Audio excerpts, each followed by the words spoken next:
ساڵێک بەسەر ڕیفراندۆم و لێکەوتەکانیدا تێدەپەڕێت.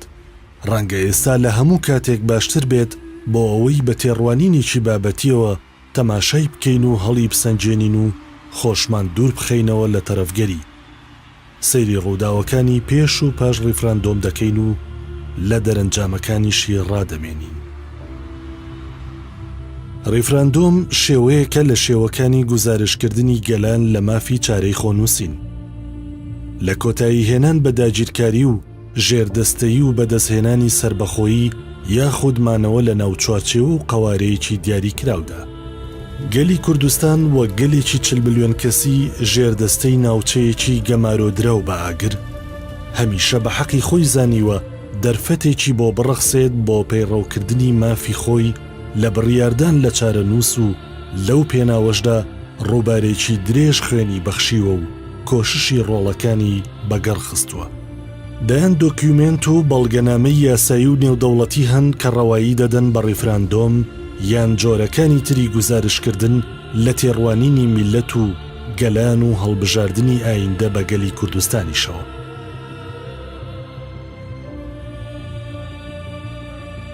بەڵام ئەوەی لە کوردستان کرا لانیکەمی ئەو نەریت و بەرگە یاساییانەی تێدا نەبوو کە پێویست بوو تێیدا بێت.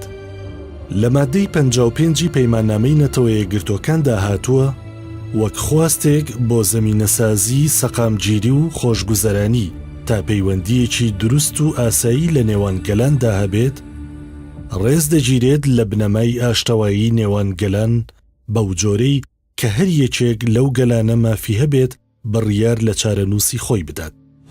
بڕیاری 1514 نەتەوە یەکگرتوەکانی ساڵی 1960 کە تایبەتە بە مافی گەلان لە بەدەستهێنانی سربەخۆیی بەڕوونی باسی ئەوەی کردووە کە گەلانی ژێردەستە و داگیرکرا و مافی خۆیانە بڕیار لە چارەنووس و ئایندەی خۆیان بن. هەرچەندە بڕیارەکە باسی لەوە نەکردووە کە چۆن و بە چ شێوەیەک گەلان ئەو مافەی خۆیان پیادە بکەن، بەڵام ئەمە ڕێگری نەکردووە لەوەی گەلانی ژێردەستە ڕیفراندۆم بکەن. هەروەک ڕێگریشی نەکردووە لەوەی نەتەوە یەکگرتوەکان بە جۆرێک لە جۆرەکان چاودێری و سەرپەرشتی پرۆسەکە بکات تا متمانەی زیاتر بداتە پرۆسەی ڕاپرسیەکە.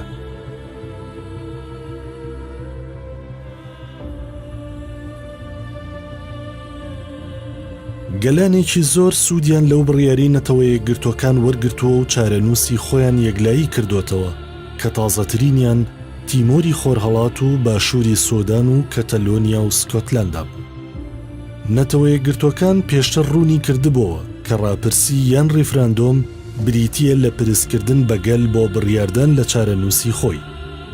لەو بارەیەشەوە کۆمەڵەی گشتی ئەو ڕێکخراوە لە بڕیاری 637 ساڵی 1952 دەڵێت خواستی گەلان لە ڕێگەی دەنگدانی گشتی یان شێوەیەکی تر یەکلایی دەکرێت کە بڕوا پێکراو بێت و باشترە پرۆسەی ڕیفراندۆمەکەش لە ژێر سەرپەرشتی نەتەوە یەکگرتوەکاندا بێت. بەم جۆرە دەردەکەوێت ڕیفراندۆم ئامرازێکی ڕەوایە بۆ گەلان تا لە ڕێگەیەوە بڕیار لە چارەنووسی خۆیان بدەن. ئێستاش و ئەوساش کە مشتومڕ هەبووە و هەیە لەبارەی ڕیفراندۆمی 25 ئەیلولی 2007ەوە هەرگیز قسە لەسەر بنەماکە نەبووە، بەڵکو لەسەر لێکدانەوە هەڵەکان و بڕیارە نادروستەکان و وردەکاری مەسەلەکە بووە کە دوجاریش بۆ هۆی لە دەستدانی پشتیوانی نێودەوڵەتی بە تایبەتی پشتیوانی زلهێزێکی وەک ویلایەتە یەکگرتوەکانی ئەمریکا. لایەنە جیاجیەکانی کوردستان بە شێوەی جۆرا و جۆر تێڕوانینی خۆیان بۆ بڕیاردان لە چارەنووسی کوردستان دەربڕیوە، بەڵام هیچیان وەک یەکێتی نیشتیمانی کوردستان بە ڕوونی و بە پوختی و لە کاتی گونجاودا قسەیان نەکردووە. ساڵانێکی زۆرە یەکێتی مافی چارەنووسی کردوتە دروشم و سەرمەشقی سەرەکی تێکۆشانی خەباتی خۆی و کاری بۆ کردووە. تەنانەت کاتێک لە ساڵانی سەرەتای ڕاپەڕین یەکێتی تەکیدی لەسەر مەسەلەی چارەنووس کردوتەوە، هەندێک لایەن هەبوون بە ئۆتۆنۆمیە کارتۆنیەکەی حیزبی بەعسیش ڕازی بوون. سەرەڕای پشتیوانی تیۆری وڵاتان بۆ مافی چارەنووسی گەلان بە گەلی کوردستانیشەوە بەڵام هەرگیز ڕێفراندۆم مەسەلەیەکی تیۆری نەبووە، بەڵکو پرسێکی پراکتیکی بووە. جگە لە ڕەوایی مافیگەلەن هەمیشە کات و شوێن و ڕەوشی سیاسی و بەرژەوەندی زلهێزە جیهانی و هەرێمایەتیەکان ڕۆڵی یەکلاکەرەوەیان هەبووە. هەر ئەم خاڵەش بوو کە گەورەترین زەبری بە کوردستان گەیاند، ئەویش ئەوە بوو بەهۆی ڕێفراندۆم تکای وڵاتانی زلهێز و تەنانەت نامەی نووسراوی وەزیرانی دەرەوەی ئەمریکا و بریتانیا پشتگوێ خران.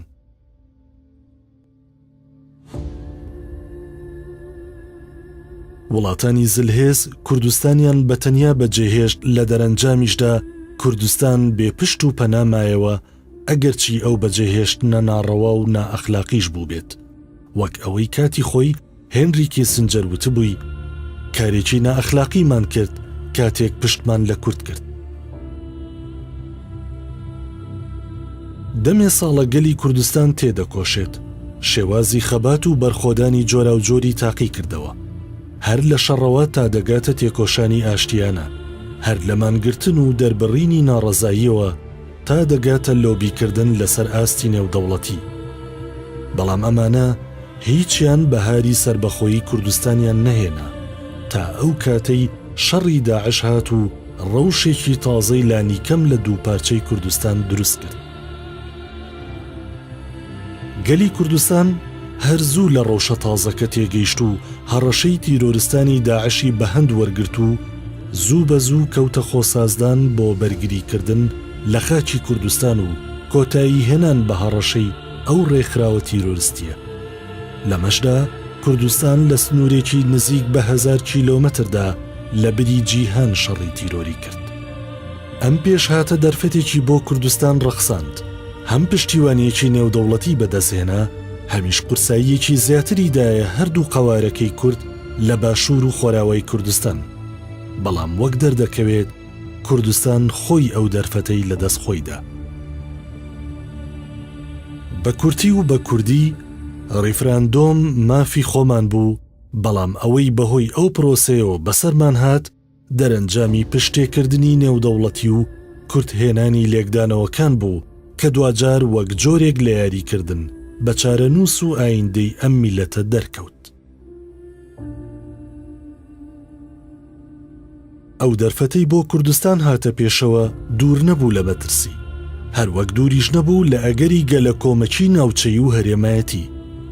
بەڵام کوردستان بە بەهێزی و یەکگرتوویی ڕوبەڕووی هەڕەشە و مەترسیەکان بۆەوە تا ئەو کاتەی بەهۆی خراپ خوێندنەوە و لێکدانەوەی هەمەلایەنی ڕەوشەکەوە ڕەوشەکە ئاراستەیەکی تری وەرگرت. دەستەبژێری سیاسی و هێز و لایەنە سیاسیەکانی کوردستان لە پارچە جاجەکانی کوردستان بەخۆ کەوتن و بە یەکگرتووی و بە بەهێزی بەرپەرچی داعشیاندایەوە. بەڵام ئەو کاتەی مەترسیەکان کەم بوونەوە کوردستان کەوتە بە هەڵە لێکدانەوەی ڕەوشە تازەکە کە دوجار بووە مایی ئەوەی کورد بەشێکی زۆری هەژمون و هێزی استراتیجی و خاک لەدەست بدات. دەستەبژێری سیاسی کوردستان بە تایبەت دەستەبژێرە دەستڕۆیشتۆکە بەردەوام بوو لە ڕەواژدان بە پرۆژەیەک کە لە بری ئەوەی ببێتە بەهێزکردنی گەلی کوردستان دوجار بووە مایی لاوازکردنی. ئەوان کاریان لەسەر هەست و سۆزی نەتەوایەتی کرد و لە پرسێکی گرنگی لەو جۆرەدا مامەڵەی گونجاویان نەکرد لەگەڵ پێوەرە نێودەوڵەتیەکان و ڕێنماییە پەیوەنددارەکان لەسەر ئاستی جیهان. بە تایبەتی هیچ پابەندبوونێک نەبوو بەرامبەر بە ڕێنمایی و بڕگە یاساییەکانی نەتەوە یەکگرتوەکان. ئەوان سوور بوون لەسەر قسەی خۆیان و چارەنووسی میلەتێکیان لە قسەی خۆیان پێکەمتر بوو. ئەو دەستەبژێرە وەک چەکێکی بەهێز کەوتە بەکارهێنانی ڕێفراندۆم و مافی ڕەوای گەلی کوردستان. وای دەزانی شەڕی داعش هەر کوردی بەهێز کردووە، نەی دەزانی شەڕی داعش بۆتە دەرفەتێکی باش بۆ نزیککردنەوەی نەیارەکانی کوردیش لە یەکتری. ئەوەی پێشتر زەحمەت و ئاستەم بوو ڕەوشە تازەکە و درەوشانەوەی توانە و لێوەشاوەی کوردستان وڵاتە نەیارەکانی دەوروبەر کردیان. هەمووان لە بیرمانە لە شەڕی داعشدا وڵاتانی نەیار لە کوردستان خێراتر توانیان سوود لەو ڕەوشە وەربگرن و هەوڵیان دەدا خێراتر ئەو بۆشاییە پڕ بکەنەوە کە پاش کەستی داعش لە ناوچە جاجەکان سەری هەڵدا بوو، جا لە عێراق بێت یان سووریا. ئەم ڕەوشە تازەیە تەنها لە باشووری کوردستان نەبوو، بەڵکو خۆراوەی کوردستانیش کەوتە خۆ بۆ ئەوەی سوود لە شەڕی داعش وەربگرن و ناوچە کوردستانیەکان تەنانەت ناوچەکانی تریش کۆنتڕۆڵ بکەن. لەو سەردەما بەهۆی شەڕی داعشەوە بەرپرسانی باڵا و وەزیرانی بەرگری وڵاتانی وەک ئەمریکا و بەریتانیا و وڵاتانی ئەوروپا و وڵاتانی تر دەهاتنە هەولێر. ئەو بەرپرسانە بۆ ئەوە دەهاتن کە ئاگاداری شەڕی داعش بن و کورد هان بدەن لەو شەڕە بەردەوام بێت. بەڵام دەستە بژێرە دەستڕۆیشتۆکە هەڵە تێگەیشتن و بەو جۆرە سەردانەکانیان خوێندەوە کە فەرشە سوورە ڕاخراوەکانی ناو فڕۆکەخانەکان بۆ پشتگیریکردنی ئەو وڵاتانە لەسەر بەخۆیی کوردستانە. لە هەردوو پارچەکەی کوردستان هاوپەیمانێتی نێودەوڵەتی دژی داعش بە سەرۆکایەتی ئەمریکا پشتیوان و هاوکاری سەرەکی کوردستان بوون. هەر لە پشتیوانی سەربازی و چەک و تەقەمەنیەوە تا دەگاتە پشتیوانی ئاسمانی و هەڵسەنگاندنی نەیارەکان و پێشکەشکردنی ڕاوێژ و زانیاری. ئەو کات مەسەلەی ڕێفراندۆم لە هەرێمی کوردستان جددیەتێکی زیاتری وەرگرت. وڵاتە نەیارەکان لە ناوچەکە و لە جیهان بەوانشەوە کە بەرژەوەندی جۆرا و جۆریان هەیە لەم ناوچە پڕ لە ئاگرەدا کەوتنە خۆ. ئەوە بوو پلانێکیان داڕشت کە بە کەرکووک دەستی پێکرد و لە عەفرین کۆتایی دەهات.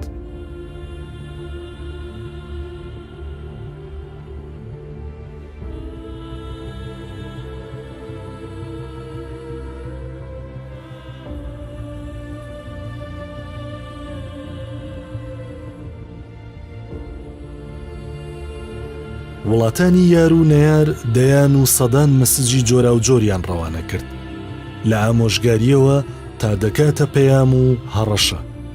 بەڵام ئەمانە کوردستانیان سارد نەکردەوە، بەڵکو سوورتریان کرد لەسەر ئەوەی لە پرۆسەکە بەردەوام بێت. بەڵام تا ئێستا دیار نییە لەسەر چ بنەما و چ زانیاری و پشتیوانیەک کوردستان بەردەوام بوو لە گوێنەدان بە ئامۆژگاری و هەڕەشەکانی وڵاتانی دۆست و نەیار. بەڵام ئەوەی دیارە ئەوەیە کوردستان زەبرێکی گەورەی بەرکەوت. لە سەروبەندی ڕیفراندۆمدا لە کوردستان چەند هەڵەیەکی گەورە کران.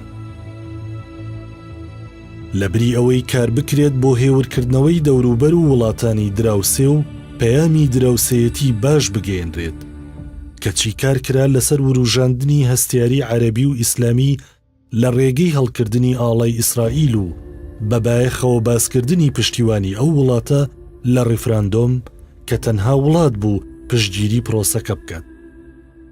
یەکێکی تر لەو هەڵانەی لەو کاتەدا لە کوردستان کران ئەوە بوو کە پێیان وابوو وڵاتانی دراوسێ بەهۆی شەڕی داعشەوە لاواز بوون و ناپەرژێنە سەرکێشەی کورد. بەڵام وەک دەرکەوت ڕیفراندۆم داعشی کردە پرسێکی لاوەکی و وڵاتانی دراوسەی لە یەکتر نزیک کردەوە و ئەوەی لە دەستیان هات کردیان.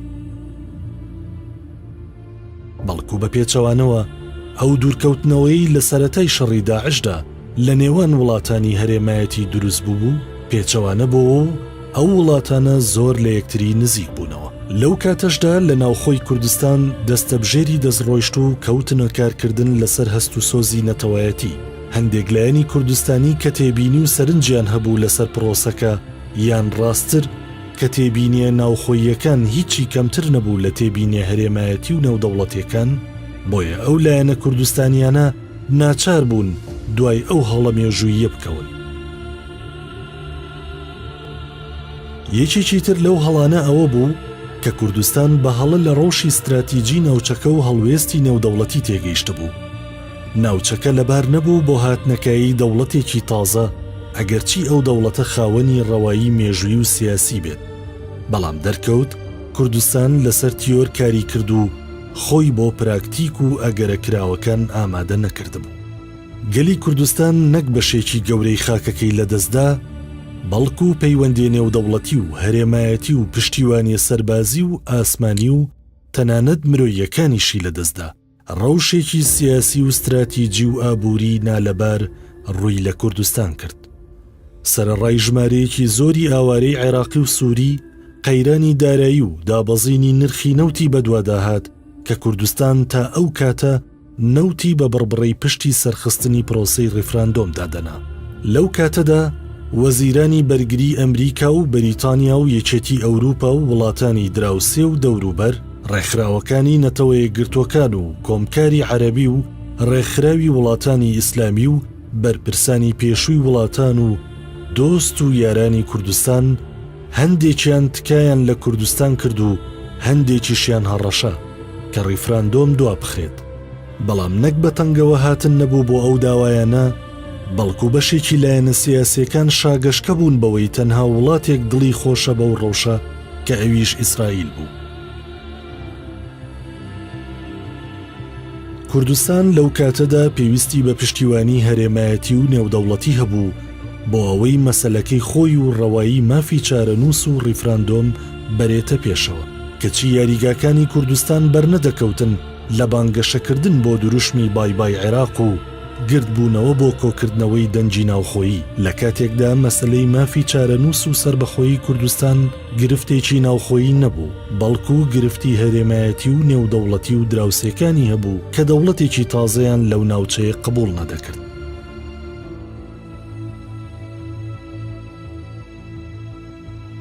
بەداخەوە لەو کاتەوە تا ئێستا ماچینەیەکی میدیایی چاواشەکاری بێدەربەست سوور و بەردەوامە لەسەر بە هەڵەدابردنی خەڵک و تەنانەت دەستەبژێرە سیاسیەکەش. نەک خەڵکیان لە مەترسیەکان وریانە کردەوە، بەڵکو پرسیاریان لە خەڵک دەکرد حەز دەکەیت بە پاسپۆرتی کوردستان یەکەم وڵات سەردانی چۆ بکەیت، یان بە شێوازی جۆرا و جۆر خەڵکی کوردستانیان لە خشتە برد کە پاسپۆرت و بەڵگەنامە ڕەسمی عێراقیەکانیان بدڕێنن. ئەو میدیایانە بەوەشەوە نەوەستان و هەڵوەستەیان لەسەر ئەوە نەکرد کە خەڵک و چارەنووسی کوردستانیان ڕۆبەڕووی چه هەڕەشە و ئایندەیەک کردوتەوە. لەو کاتەوە تا ئێستا بەردەوامن لە ئاوەژووکردنەوەی ڕاستیەکان و بەلا ڕێدابردنی ڕەوتی ڕووداوەکان. وڵاتانی جیهان بە تایبەتی وڵاتانی هەرێمایەتی و دراوسێ کەوتنەخۆ بۆ شکست پێهێنانی ڕیفراندۆمی 25 ئەیلولی 2017 کوردستان. هەوڵی زۆر درا لەلایەن دۆستانەوە کە ڕیفراندۆمەکە نەکرێت تا دەرەنجامی خراپی لێ نەکەوێتەوە، بەڵام ڕیفراندۆمەکە کرا. وڵاتانی دراوسێ کەوتنەخۆ بۆ داڕشتنی پلانی جۆرا و جۆر، لەوانە داخستنی سنوور، کۆکردنەوەی هێز، مانۆڕی سەربازی هاوبەش و داخستنی فڕۆکەخانەکان و گەماروی دیپلۆماتی و ڕاگرتنی پرۆسە هاوبەشە سەربازیەکان دژی داعش و دەیان ڕێوشێنی تر. سەرۆکی ئەرکانی سوپاکانی عێراق و تورکیا و ئێران کۆبوونەوە و لەسەر وردەکاری پلانەکان و چۆنێتی جێبەجێکردنی ڕێککەوتن. کۆتایی هاتنی پرۆسە سەربازیە گەورەکانی عێراق دژی تیرۆریستانی داعش لە نزیک کەرکووک ڕەوشێکی تازەی هێنایەکایەوە. هەڕەشەکان لەسەر کەرکووک و ناوچەکانی تر ڕوویان لە زیاد بوون کرد. یەکێتی نیشتیمانی کوردستان زوو لە ڕەوشەکە تێگەیشت و داوای کرد ئەگەر ڕیفراندۆم بشکرێت با لەو ناوچانە نەکرێت، بەڵام دوجار ڕیفراندۆم ئەو ناوچانەشی گرتەوە. ڕیفراندۆم بەبێ پشتیوانی بەهێزی ناوخۆیی، بەبێ پشتیوانی هەرێمایەتی و نێودەوڵەتی، بەبێ پاڵپشتی استراتیژی و ئابووری و سیاسی بەڕێوەچوو. ڕووداوەکان خێرا تێپەڕین و تا دەهات قەبارەی پیلانجێڕی وڵاتانی دراوسێ بە پشتیوانی وڵاتانی تر دژی کوردستان و بەتایبەتی کەرکووک کە پێگەیەکی استراتیژی و ئیعتیباری مەزنی هەبوو گەورەتر دەبوو. وڵاتانی نەیار ڕەوشە تازەکەیان بە ڕەوشێکی نمونەیی دادەنا بۆ خۆیان. بۆیە سەرەڕای تێبینی و سەرنجەکان و کارکردن لەسەر هەست و سۆز و عاتیفەی نەتەوایەتی دوجار ڕیفراندۆم لە 25 ئەیلول بەڕێوەچوو. ئەمەش لە کاتێکدا بوو کە تا چەند سەعاتێکیش پێش پرۆسەکە هێشتا یەکلایی نەبووە کە ئەو پرۆسەیە دەکرێت یان نا، چونکە تا ئەو کاتەش هەندێک لە دەستەبژێر و سیاسەتمەدارانی کورد پێیان وابوو ئەوەی دەکرێت ڕۆڵێتێکی ڕووسیە.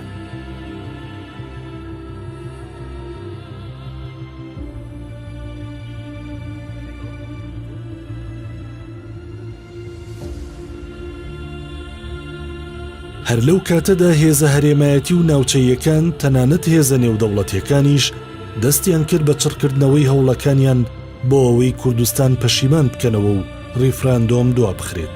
بۆ ئەوە چەندین بەڵێنیان بە کووردە کە لە بەغدا و شوێنی پێویست کار بۆ کورد و مسۆگەرکردنی ماف و خواستەکانی بکەن، بەڵام ئەوە بوو کە ڕیفراندۆم کرا و جۆ لە ئامۆژگاری و پەیام و بەڵێن و هەڕەشەکان نەگیرە.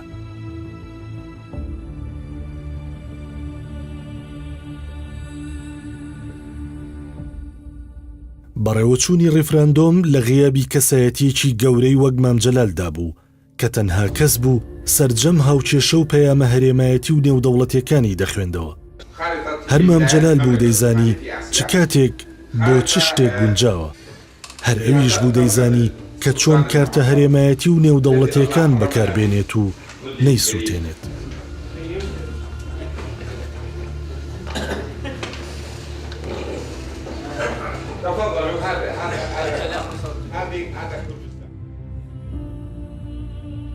ئێمە دەبێ هەڵ نەچین، حەماس نەمانگرێ، شعارەتی شۆڤێنی نەدەین، پاشان دەبێ ئێمە شتێکی بکەین. دەبێ ئێمە هیچ وەختێک ڕەدی فعلێکی شۆڤێنیمان نەبێت. دێ دەڵێ کەرکووک تورکمانە پێ بکەنە، بەکا کەرکووکی کورد و عەرەب و تورکمان هەمومانە بە قسەی تۆند و تیژ دەیدۆڕێنین، بە زمانی گوڵەکە قسە بکەن دایمی. بێتگەلەوە بەڕاستی دەبێت بەکردەوەش بعض علاقاتی ئیجتیماعی سەقافی ڕیاضی بژێنینەوە. خوشک برانی خۆشەویست، ئێمە بە زۆر ناتوانین خەڵک لەگەڵ خۆمان دێنین بژێ، یعنی حتا ئەگەر ئێمە سبەینی ئینشاڵڵا ئەو جێبەجێ دەکەین ئەمساڵ کەرکووک تەبیعی بۆ بووینە 165 ئەبێ حسابێک بۆ 135ەکە بکەین. ناکرێت بڵێن ئەمانە وەکو عەرەب دەیکرد بە زۆر یا وەکو تورک دەیکرد لە وڵاتی خۆی بە زۆر دەکرد. ئەبێ هەوڵ دەین بە قەناعەت، ئەبێ هەوڵ دەین بەکردەوە واب لە تورکمان و عەرەب بکەین کە ژیانیان لەگەڵ کورد خۆشترە، ئاسوودەترە، بەکەلکترە بۆ ئەوان، پڕ لە ئازادی و دیموکراسی و خێر و بێرترە.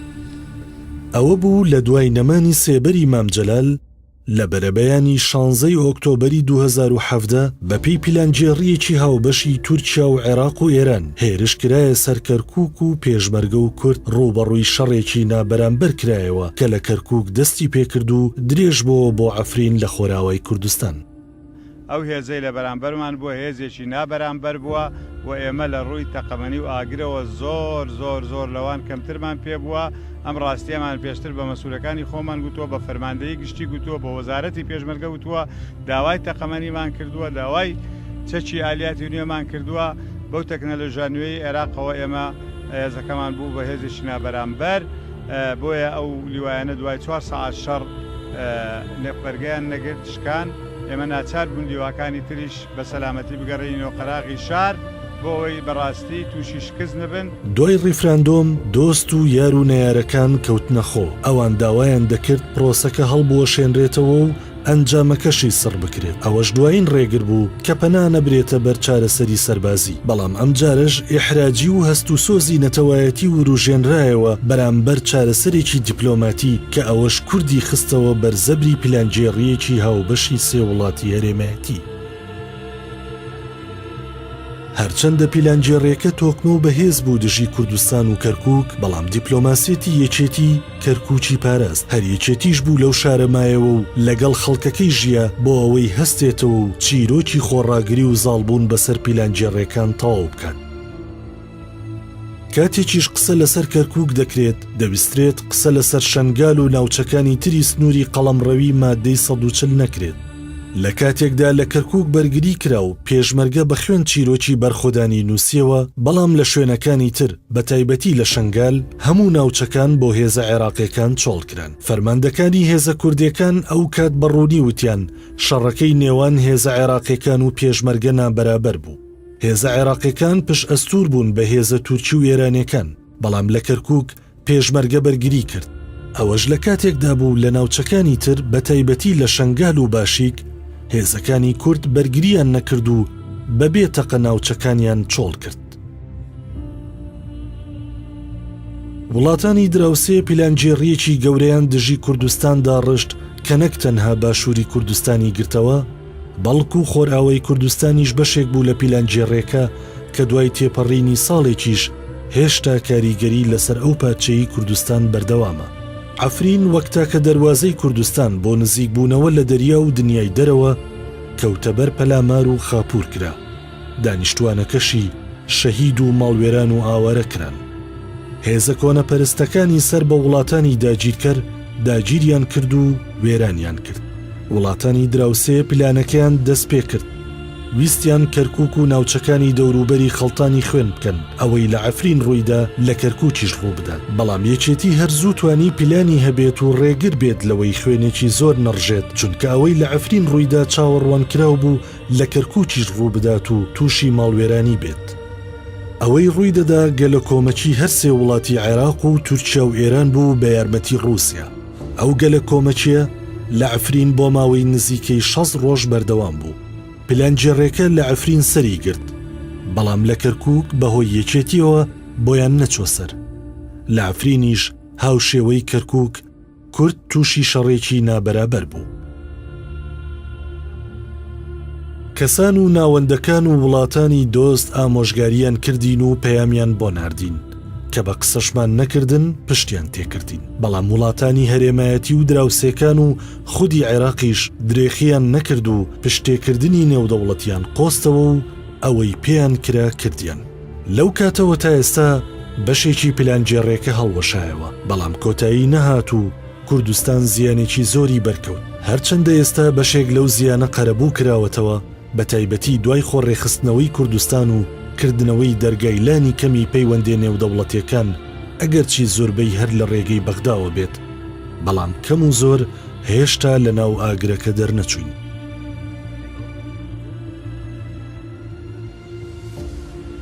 چیرۆکی کوردستان بۆ بڕیاردان لە چارەنووسی خۆی بەردەوام دەبێت. ئەگەرچی ساڵێک بەسەر ریفراندۆمدا تێدەپەڕێت و کورد زیانی زۆری بەرکەوت، ئەوەمان درایەوە بەجۆدا کە ئێستا کورد لە سەردەم و گەمەیەکی نوێدایە. دەبێت نێوماڵی خۆی ڕێک بخاتەوە و لە نێوان پایتەختەکاندا پلان و تێڕوانین و وێنەیەکی نوێی واقعیانە بۆ مافی چارەی خۆنووسین دابڕێژێتەوە. چونکە ریفراندۆم جارێکی تر هێناینەوە ئەوەی کە تەنها دۆستی کوردەکان شاخەکانن.